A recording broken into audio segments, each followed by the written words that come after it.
இது மகிமை நேரம்.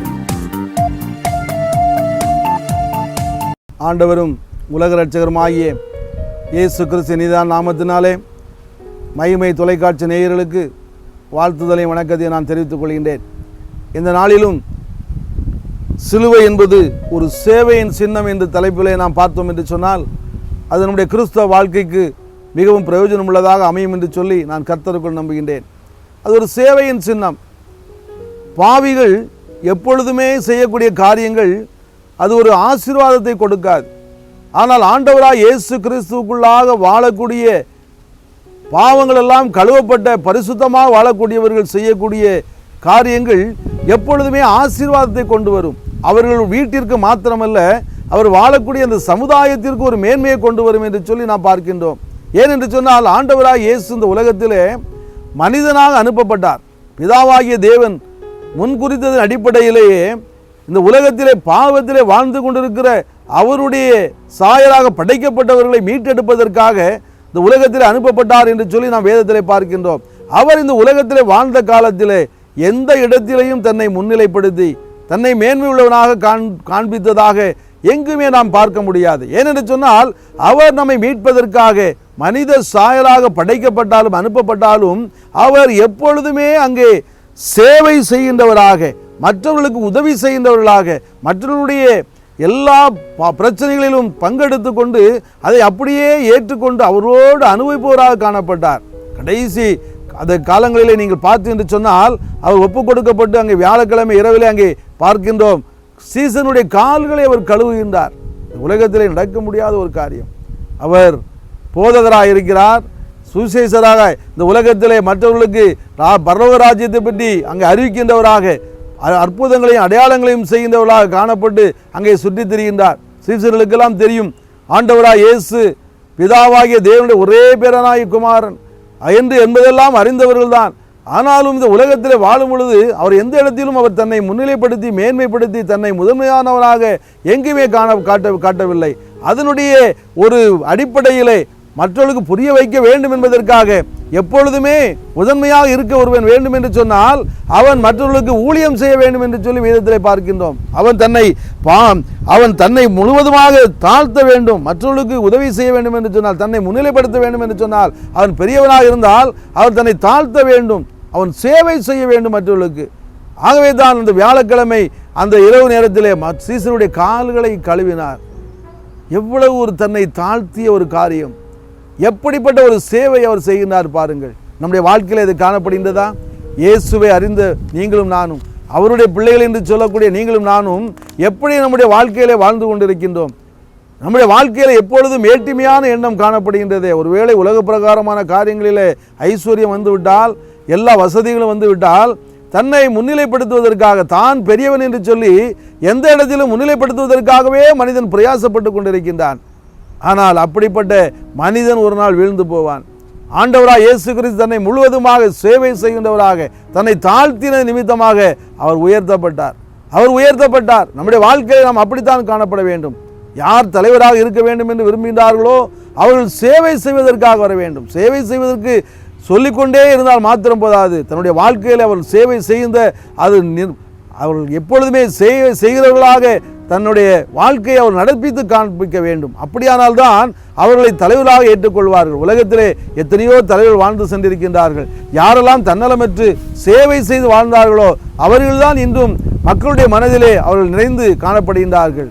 ஆகவே உலக பிரகாரமான அவரால் படைக்கப்பட்ட, ஆண்டவரால் படைக்கப்பட்ட மனிதர்கள் கூட இன்று மனதிலே நிற்கிறார் என்று சொன்னால், நமக்காகவே, நம்முடைய பாவங்களுக்காகவே தம்மை முழுவதுமாக ஒப்புக் கொடுத்து நம்மை மீட்டெடுப்பதற்காக ஒரே பேரான இயேசு கிறிஸ்துவே இந்த உலகத்திற்கு வந்து நமக்காக அவர் பாடுபட்டு அடிக்கப்பட்டு இரத்தத்தை சிந்தி அதன் மூலமாக ஒரு விடுதலை கொடுத்தார் என்று சொன்னால், அவருடைய சேவை எப்படிப்பட்ட சேவை! அப்படிப்பட்ட ஒரு தாழ்மையான எண்ணம், அப்படிப்பட்ட ஒரு சேவை நம்மிடத்திலே காணப்பட வேண்டும். அப்படி நாம் வாழ்ந்து கொண்டிருக்கின்றோமா? நம்முடைய வாழ்க்கையிலே எப்பொழுதெல்லாம் சேவை செய்வதற்கு நம்ம ஒப்புக் கொடுக்கின்றோமோ அப்பொழுதெல்லாம் இயேசுவை நாம் பிரதிபலிக்கின்றவர்களாக, அவருடைய சாயலாக படைக்கப்பட்ட நீங்களும் நானும் அவரை போலவே வாழ்வதற்காக அனுப்பப்பட்டவர்கள் என்று சொல்லி மற்றவர்கள் நினைக்கக்கூடிய அளவில் இருக்க வேண்டும். இந்த உலகத்திலே வாழ்ந்த எத்தனையோ பேர் அவரோடு அவரை ருசித்தவர்களாக, அவரை அறிந்தவர்களாக, அவரை போலவே வாழ்ந்தவர்களாக காணப்பட்டிருக்கின்றார்கள், மறைந்து விட்டார்கள். ஆனால் ஆண்டவராக இயேசு கிறிஸ்து இந்த உலகத்தை விட்டு கடந்து சென்றாலும் ஆவியானவராக இன்றும் நம்மை நினைவூட்டுகின்றவராக, சேவையின் சின்னமாக சிலுவையின் மூலமாக எப்பொழுதுமே நமக்கு அறிவுறுத்துகின்றவராக காணப்படுகின்றார். இந்த திருநெல்வேலி மாவட்டத்தை நீங்கள் எடுத்து பார்த்தீர்கள் என்று சொன்னால், இந்த இடத்திலே எத்தனையோ ஊழியக்காரர்கள், மிஷனரிமார்கள் வெளிநாட்டிலிருந்து வந்து இந்த மாவட்டத்திலே அவருடைய வார்த்தைகளை அறிவித்தார்கள். இயேசுவே மெய்யான தெய்வம், அவரே நம்மை பரிசுத்தம் பண்ண அவரால் மாத்திரமே முடியும். ஏனென்று சொன்னால் சிலுவையில் அவர் நமக்காக இரத்தத்தை சிந்தினார் என்று சொல்லி உண்மையாக ஒரு காரியத்தை நமக்கு சொன்னார்கள். அதன் மூலமாக அநேக விஷயங்கள், பாடசாலைகள் திறக்கப்பட்டன, எத்தனையோ காப்பகங்கள் திறக்கப்பட்டன, மக்களுடைய மறுவாழ்வு திட்டங்கள் எல்லாம் அவர் மூலமாக கொடுக்கப்படும். எப்படி நடந்தது இதெல்லாம்? ஆண்டவராக இயேசு கிறிஸ்துவினுடைய அன்பை அறிந்து கொண்ட மிஷனரிமார்கள், வெளிநாட்டைச் சேர்ந்தவர்கள் இந்த உலகத்தில் இந்த திருநெல்வேலி மாவட்டத்திற்கு வந்து நம்மை அவர்கள் மாற்றியிருக்கிறார் என்று சொன்னால் அது மிகையாகாது. எனக்கு அன்பான தேவனுடைய ஜனமே, நம்முடைய வாழ்க்கையிலே நாம் முன்னேற வேண்டும் என்று சொன்னால், ஒருவேளை நாம் மேன்மையாக வாழ வேண்டும் என்று சொன்னால், நாம் பரிசுத்தமாக வாழ வேண்டும் என்று சொன்னால், அந்த சேவையின் சின்னமாகிய அந்த சிலுவையை நாம் எப்பொழுது நோக்கி பார்த்தவர்கள் காணப்பட வேண்டும். ஏனென்று சொன்னால் ஆண்டவராக இயேசு எப்பொழுதுமே தன்னை சேவை செய்வராகவே காணப்பட்டு இந்த உலகத்திலே அவர் சுற்றித்திருந்த காலத்திலே சேவையின் மனப்பான்மையோடே அவர் சுற்றித்திருந்தார் என்று சொல்லி நாம் பார்க்கின்றோம். அப்படிப்பட்ட ஒரு வாழ்க்கை நம்மிடத்திலே காணப்பட வேண்டும். ஏனென்று சொன்னால் கிறிஸ்தவ வாழ்க்கை எப்பொழுதுமே அது ஒரு சாதாரணமாக மற்றவர்களுக்கு சேவை செய்யக்கூடிய ஒரு வாழ்க்கையாகத்தான் காணப்பட வேண்டும்.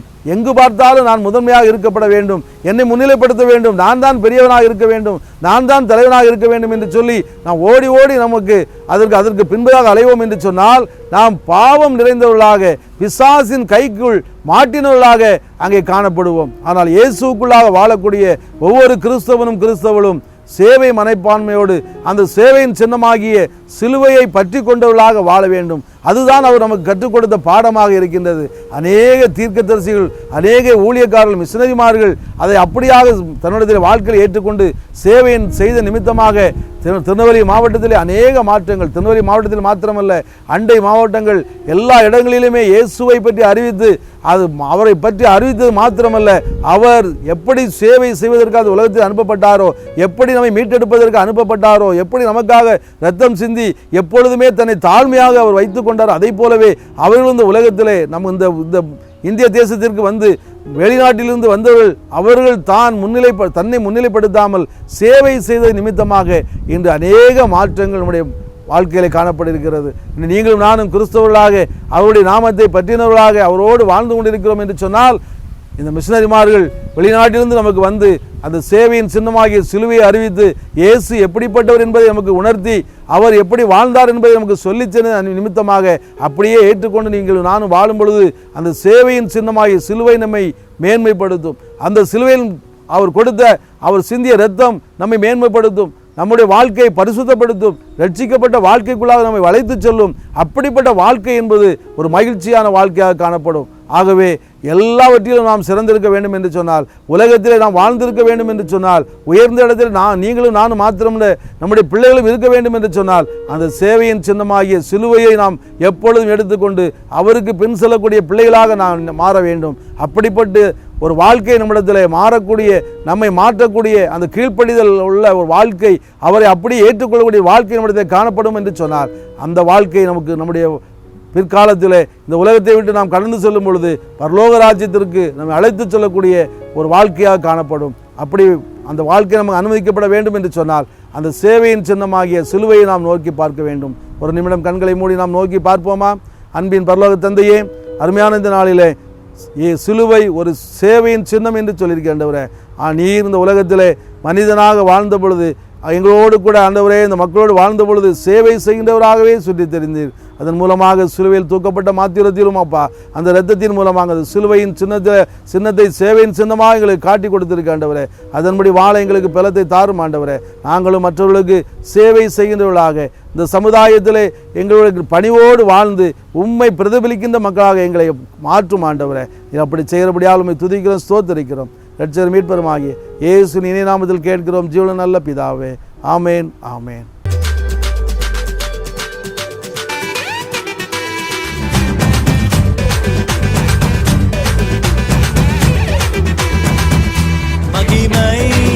மகிமை